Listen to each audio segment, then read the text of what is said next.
नमस्कार दोस्तों, हमारे यूट्यूब चैनल एग्जाम लर्नर में आपका स्वागत है। दोस्तों आज के इस वीडियो में हम लोग यूपी टेट एग्ज़ाम जो कि 28 नवंबर 2021 को यह परीक्षा आयोजित किया जाएगा और आपको बता दें कि कल तक इसका एडमिट कार्ड भी जो है डाउनलोड होने लगेगा। तो ये आपका जो है पर्यावरण अध्ययन का 11वां प्रैक्टिस सेट है। इसके पहले 10 प्रैक्टिस सेट अपलोड कर दिए गए हैं। तो जो लोग नहीं देखे हैं चैनल के प्लेलिस्ट में जाइएगा, आपको वहाँ से सभी वीडियो मिल जाएंगे और आपको बता दें कि सभी वीडियो जो है काफ़ी आपके एग्जाम के लिए हेल्पफुल होंगे, तो उसे आप लोग पूरा जरूर देख लीजिएगा। तो वीडियो को लाइक शेयर कर दीजिएगा, चैनल पर पहली बार आए हैं तो चैनल को सब्सक्राइब कर लीजिएगा, साथ में बेल आइकन को प्रेस कर लीजिएगा जिससे आने वाले अगले वीडियो का नोटिफिकेशन आपको पहले मिलता रहे। और PDF इसका हमारे टेलीग्राम चैनल पर मिल जाएगा, नीचे डिस्क्रिप्शन में टेलीग्राम का लिंक दे दिया गया है, वहाँ से ज्वाइन करके आप PDF डाउनलोड कर सकते हैं। तो आइए शुरू करते हैं। दोस्तों यदि आप UPPSC या फिर UPSSC एग्जाम की प्रिपरेशन करना चाहते हैं तो आप अनअकैडमी लर्निंग प्लेटफॉर्म ऐप से जुड़ के आप अपनी तैयारी को बेहतर तरीके से कर सकते हैं। और सब्सक्रिप्शन लेने के लिए हमारा रेफरल कोड यूज कीजिएगा एग्जाम लर्नर, जिससे आपको 10% का डिस्काउंट भी देखने को मिलेगा। सबसे पहले आपको Unacademy learning app play store पर जाके डाउनलोड करना होगा। उसके बाद अपने मोबाइल नंबर से आप लॉगिन करेंगे। लॉगिन करने के बाद आप अपना गोल सेलेक्ट करेंगे, यानी कि किस एग्ज़ाम की आपको प्रिपरेशन करना है। फिर उसी से रिलेटेड आपको जो है सामने वीडियो देखने को मिलेगा। अनअकैडमी ज्वाइन करने के एडवांटेज आप देख सकते हैं यहाँ पे। तो आप जो है अपना जो है ऑनलाइन क्लास जो है यहाँ पे ले सकते हैं और अपना जो भी डाउट है आप क्लियर यहाँ पे कर सकते हैं। UPPSC prelims GS paper first के लिए टेस्ट सीरीज चलाया जा रहा है अनअकैडमी पे, ये आप देख सकते हैं। नीचे डिस्क्रिप्शन में लिंक दे दिया गया, वहाँ पे जाके चेक कर सकते हैं। बैच कोर्सेज जो अवेलेबल हैं UPPSC मेंस ऑप्शनल का, ये आपका फरवरी 2021 से ही शुरू हो गया है, तो आप जो है इसे ज्वाइन कर सकते हैं। उसके बाद है Pragati complete batch for Allahabad high court RO exam के लिए, इसे आप 8 नवंबर से बैच शुरू हो गया है, तो इसे भी आप जो है ज्वाइन कर सकते हैं। उसके बाद है लक्ष्य UPPSC 2022, इसमें आपको 1 साल में प्रीलिम्स और मेंस की जो है कंप्लीट तैयारी कराई जाएगी। नीचे डिस्क्रिप्शन में भी इसका भी लिंक दे दिया गया, वहाँ से जाके आप चेक कर सकते हैं। और भी जो कोर्सेज अवेलेबल हैं अनअकैडमी पे आप उसे भी ज्वाइन कर सकते हैं। और यहाँ पे फीस स्ट्रक्चर दिया गया है अनअकैडमी सब्सक्रिप्शन का, तो इसे भी आप जो है देख लीजिए। और ये रेफरल कोड हमारे यूज कीजिएगा एग्जाम लर्नर, जिससे आपको 10% का एडिशनल डिस्काउंट भी देखने को मिलेगा। तो उसके बाद जो है अनअकैडमी का सुपर कॉम्बो सब्सक्रिप्शन ऑफर अभी जो चल रहा है वो आपको जो है मिल जाएगा। और आप टेलीग्राम पे भी अनअकैडमी को ज्वाइन कर सकते हैं। तो आप जो है अभी अनअकैडमी ज्वाइन कीजिए और अपनी तैयारी को जो है बेहतर तरीके से करिए और एग्ज़ाम को आप आसानी से क्रैक कर सकते हैं। तो पहला प्रश्न आप देख सकते हैं कि कर्क रेखा किस राज्य से होकर के गुजरती है। तो 4 विकल्प आपके सामने हैं, इसमें आपको बताना है कौन सा ऑप्शन सही हो जाएगा। तो यहाँ पे जो सही होगा B ऑप्शन, झारखंड राज्य से। आपको पता होगा कर्क रेखा कुल 8 राज्यों से होकर के गुजरती है। यदि पश्चिम से पूरब की ओर बात करें हम, तो सबसे पश्चिम में जो राज्य है गुजरात है। उसके बाद आपका राजस्थान पड़ेगा, राजस्थान के बाद मध्य प्रदेश पड़ेगा, मध्य प्रदेश के बाद छत्तीसगढ़, उसके बाद झारखंड, फिर पश्चिम बंगाल और त्रिपुरा और मिजोरम। तो ये कुल 8 राज्यों से होकर के कर्क रेखा जो है गुजरती है। तो ऑप्शन में दिया गया है झारखंड, इसलिए B ऑप्शन सही हो जाएगा। अगला क्वेश्चन है कि निम्नलिखित में से कौन सी नदी एस्चुरी नहीं बनाती है। तो यहाँ पे आप देख सकते हैं D ऑप्शन से हो जाएगा, महानदी। और नर्मदा हो गया, ताप्ती और मांडवी, ये सभी जो है पश्चिम की तरफ जो है बहने वाली नदियाँ हैं, जो कि ये डेल्टा का निर्माण न करके एस्चुरी का निर्माण करती है, यानी कि ज्वारनदमुख जिसे कहते हैं हिंदी में। तो यहाँ पे ये एस्चुरी बनाती हैं, डेल्टा नहीं बनाती हैं। तो आपसे पूछा गया है कि कौन सी नदी एस्चुरी नहीं बनाती है। महानदी ये आपका डेल्टा बनाती है। तो बाकी नर्मदा, ताप्ती ये पश्चिम की ओर बहने वाली नदियाँ हैं, जो कि अरब सागर में जाकर के मिलती हैं और ये एस्चुरी का निर्माण करती हैं। अगला प्रश्न है, उत्तरी गोलार्ध में किस तारीख को सबसे बड़ा दिन होता है। तो यहाँ पे C ऑप्शन से होगा 21 जून को। उत्तरी गोलार्ध में 21 जून को सबसे बड़ा दिन होता है। तो यहाँ पे जो है C ऑप्शन सही हो जाएगा। अपोजिट इसका सेम होगा दक्षिणी गोलार्ध में, यानी कि 21 जून को दक्षिणी गोलार्ध में सबसे छोटा दिन होगा। अगला प्रश्न है, भारतीय संविधान को अपनाया गया था। तो यहाँ पे E ऑप्शन सही होगा, संवैधानिक सभा के द्वारा। संविधान सभा के 11वें अधिवेशन में, जो कि 26 नवंबर 1949 को भारतीय संविधान सभा के द्वारा अपनाया गया था। तो ये डेट भी याद रखिएगा आप लोग, कब अपनाया गया था, 26 नवंबर 1949 को, और लागू हुआ था आपका ये 1950 में। अगला क्वेश्चन है, निम्नांकित में से कौन सा एक चिंतक लोक प्रशासन तथा निजी प्रशासन में समानताओं का समर्थक है? तो ये यहाँ पे डी विकल्प सही होगा, हेनरी फेयोल। ये प्रसिद्ध प्रशासनिक चिंतक हेनरी फेयोल ने लोक प्रशासन तथा निजी प्रशासन में समानता का समर्थन किया है। इनके अनुसार अब हमारे सामने अनेक प्रकार के प्रशासन विज्ञान नहीं हैं, अपितु केवल एक ही प्रशासन है जिसे सार्वजनिक और निजी मामलों में समान रूप से उपयोग में लाया जा सकता है। तो इनका नाम है हेनरी फेयोल। डी ऑप्शन सही हो जाएगा यहाँ पे। अगला प्रश्न है, निम्नांकित में से कौन भारतीय गणतंत्र का प्रमुख है? तो इसमें भारत का राष्ट्रपति, ये ऑप्शन जो है सही हो जाएगा। भारतीय संविधान के तहत जो है आपको पता होगा कि भारत एक गणराज्य है। इसका तात्पर्य है कि भारत का राष्ट्राध्यक्ष निर्वाचित होगा, न कि वंशानुगत होगा। अतः भारतीय गणतंत्र का प्रमुख या राष्ट्राध्यक्ष कह सकते हैं राष्ट्रपति होता है, जिसका चुनाव अप्रत्यक्ष निर्वाचन प्रणाली द्वारा किया जाता है। तो ये विकल्प यहाँ सही होगा।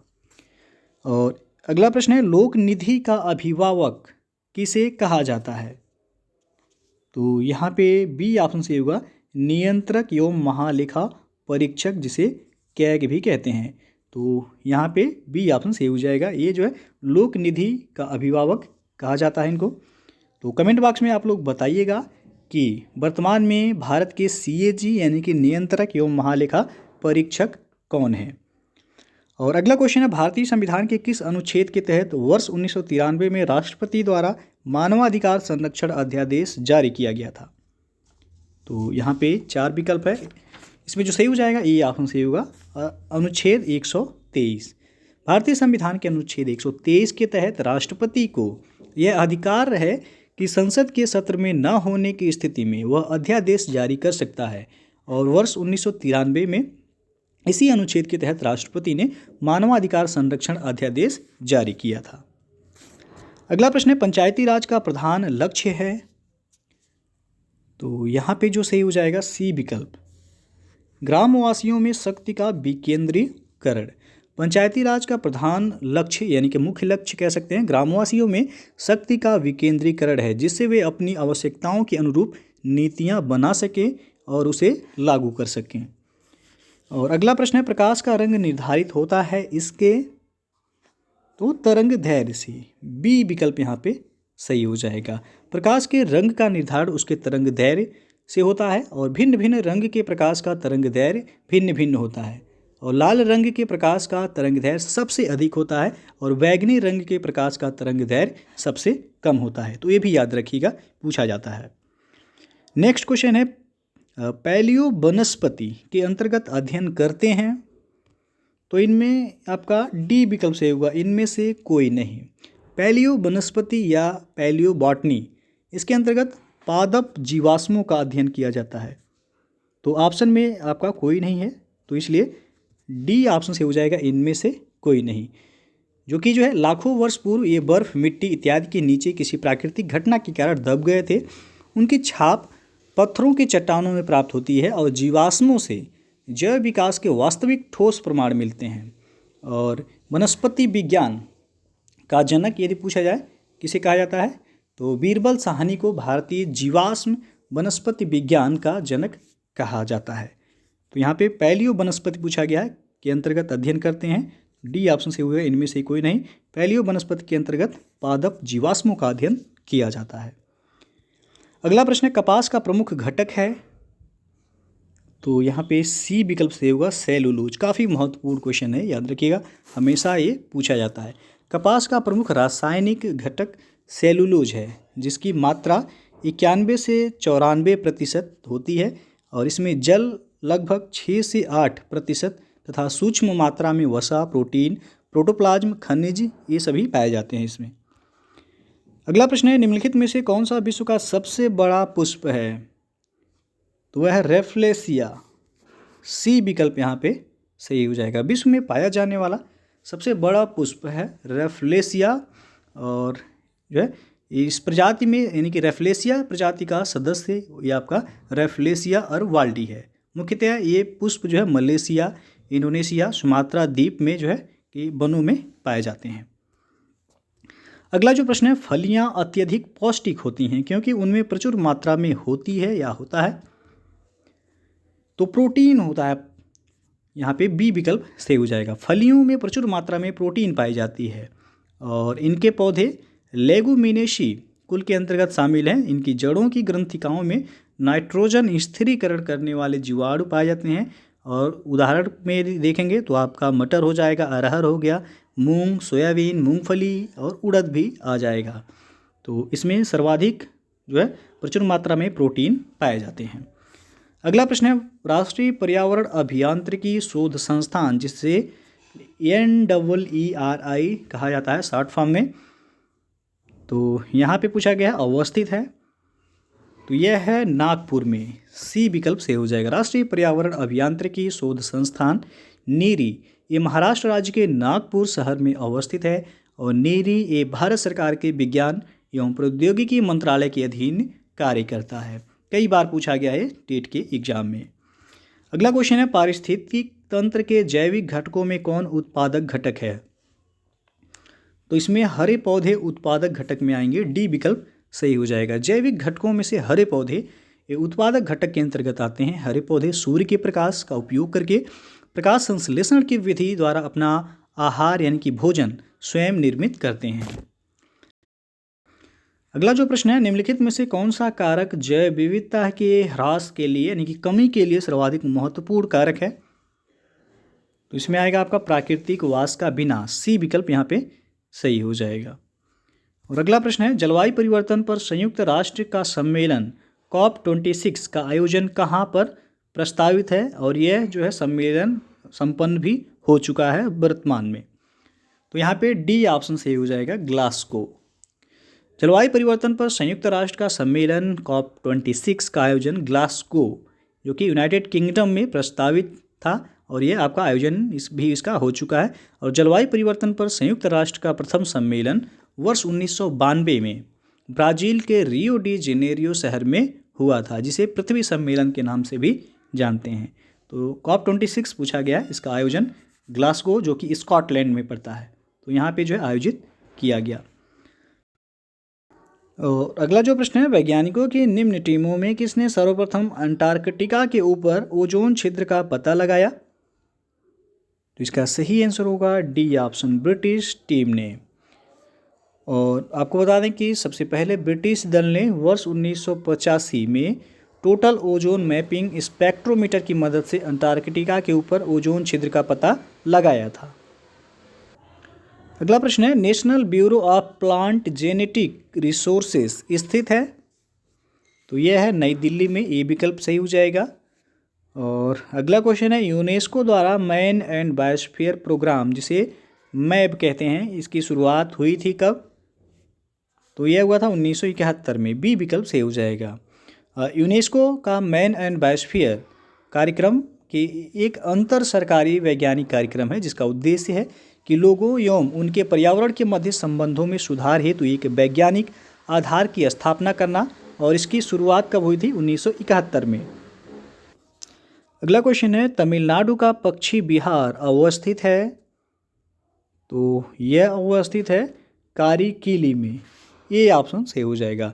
तमिलनाडु का पक्षी विहार एक तो है वेदांग थंगल में और एक है आपका कारीकिली में। तो कारीकिली ये चेन्नई से करीब 46 किलोमीटर दूरी पर है, ये ऑप्शन यहाँ पे सही हो जाएगा। अगला क्वेश्चन है, अम्ल वर्षा में नीचे दिए गए कौन से प्रदूषक वर्षा जल एवं हिम को प्रदूषित करते हैं?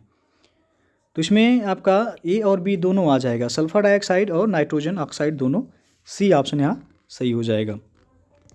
सल्फर डाइऑक्साइड और नाइट्रोजन ऑक्साइड ये अम्ल वर्षा के निर्माण के मुख्य कारक होते हैं। अम्ल वर्षा वर्षा जल एवं हिम को प्रदूषित करती है, इस कारण से झीलों, नदियों, तालाबों इन पर जो है हानिकारक प्रभाव पड़ता है। तो सी ऑप्शन यहाँ पे सही हो जाएगा, ए और बी दोनों।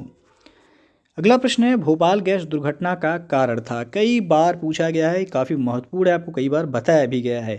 तो भोपाल गैस दुर्घटना का मुख्य कारण था MIC गैस का रिसाव, यानी कि मिथाइल आइसोसाइनाइड का रिसाव, ये ऑप्शन यहाँ पे सही हो जाएगा। और ये घटना हुआ था 3 दिसंबर 1984 को, और इसमें जो है भोपाल में स्थित यूनियन कार्बाइड प्लांट में जो है मिथाइल आइसोसाइनाइड नामक जहरीली गैस के रिसाव से व्यापक जनधन की जो है हानि हुई थी। इसी से रिलेटेड है आपका चेरनोबिल त्रासदी। तो ये भी जो है पूछा जाता है। ये आपका 1986 में हुआ था और ये यूक्रेन में हुआ था। तो दोनों याद रखिएगा आप लोग। अगला क्वेश्चन है, हींग निम्नलिखित किस कुल के पौधे से प्राप्त की जाती है? तो ये प्राप्त किया जाता है अम्वेली फेरी कुल के पौधे से। ये विकल्प यहाँ पे सही हो जाएगा। और अगला क्वेश्चन है, फरवरी 2021 में कौन सा राज्य ई कैबिनेट प्रणाली लागू करने वाला देश का पहला राज्य बना है? तो वह हिमाचल प्रदेश। बी विकल्प यहाँ पे सही हो जाएगा। और नेक्स्ट क्वेश्चन है, विश्व दलहन दिवस कब मनाया जाता है? तो ये मनाया जाता है 10 फरवरी को। सी विकल्प सही हो जाएगा यहाँ पे। और भारतीय दलहन अनुसंधान संस्थान कहाँ है? तो ये उत्तर प्रदेश के कानपुर में है। अगला प्रश्न है, 5 फरवरी 2021 को किस राज्य में निमोनिया के कारण शिशु मृत्यु दर में कमी लाने हेतु सांस अभियान शुरू किया गया है? तो ये मध्य प्रदेश में शुरू किया गया है। बी ऑप्शन सही हो जाएगा। अगला प्रश्न है, 26 जनवरी 2021 को गणतंत्र दिवस के अवसर पर नई दिल्ली में आयोजित परेड में उत्तर प्रदेश द्वारा प्रस्तुत किस झांकी को राज्यों या केंद्र शासित प्रदेशों की श्रेणी में पहला पुरस्कार मिला है? तो इसमें अयोध्या जो कि उत्तर प्रदेश की सांस्कृतिक धरोहर, इसको जो है पहला स्थान प्राप्त हुआ है। बी विकल्प यहाँ पे सही हो जाएगा। और अंतिम प्रश्न है यह कि 25 जनवरी 2021 को केंद्र सरकार द्वारा सेना के वीरता पुरस्कार की घोषणा की गई। इसमें किसे महावीर चक्र से सम्मानित किए जाने की घोषणा की गई है?